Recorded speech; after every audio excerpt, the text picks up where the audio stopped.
Who is your customer? Managers all over the world are scrambling to understand how their customer needs have changed and how they can better serve existing and emerging unmet needs.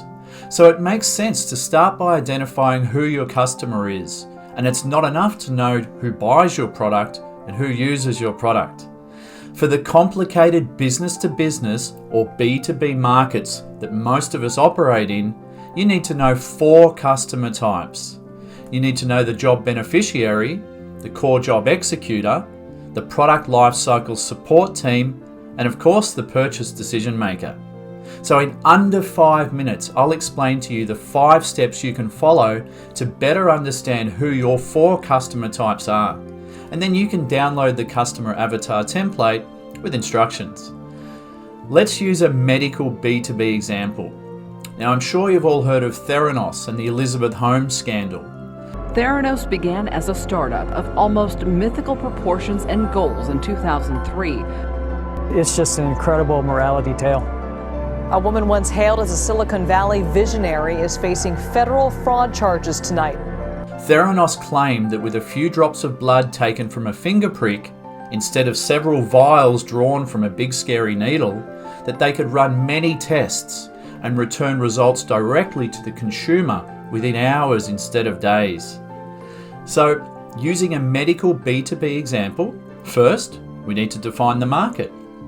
And we define the market as a group of people plus the job they're trying to get done, or the problem that you believe your customer's trying to solve.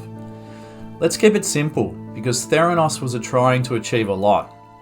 Let's define the market as patients, the group of people who are trying to have blood tests performed, the job to be done.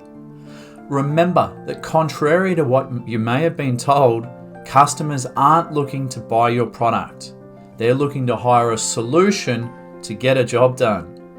Patients don't want to visit a nurse and have blood drawn with a big scary needle. When a solution comes along that gets the job done better, the customer will fire the current solutions and switch to your product. My 4-month-old boy just had his vaccinations, and if there was a better way, I'd switch in a heartbeat. Step 2, identify the job beneficiary. Who benefits from getting this job done? Markets exist because of job beneficiaries. A patient benefits from having a blood sample drawn and tests performed. If there were no patients needing blood samples to be taken and tests performed, there would be no market. Step 3, identify the core job executor. This is who uses the product or service to get that core functional job done. And this is where it gets interesting. The nurse uses the needle and syringe to draw blood from the patient.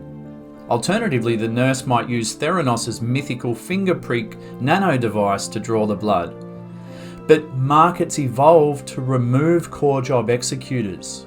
So if you are aiming to build a better needle and syringe, eventually someone will devise an entirely new way for the customer to take their own blood sample. And think how quickly home tests for COVID-19 became available. Step 4, the product lifecycle support team. There are other people involved in the product use and consumption, and this is often neglected. Think about who is required to learn, to set up, to store, to clean, and even to dispose of your product. Now, in the case of a needle and syringe, the nurse likely learns how to use it, sets it up, and even stores the product. Step 5, identify the purchase decision maker. This could be an operating room manager, a hospital administrator, anybody that makes the decision to purchase your items. But remember, markets evolve to remove the core job executors and to find the most direct route to the customer.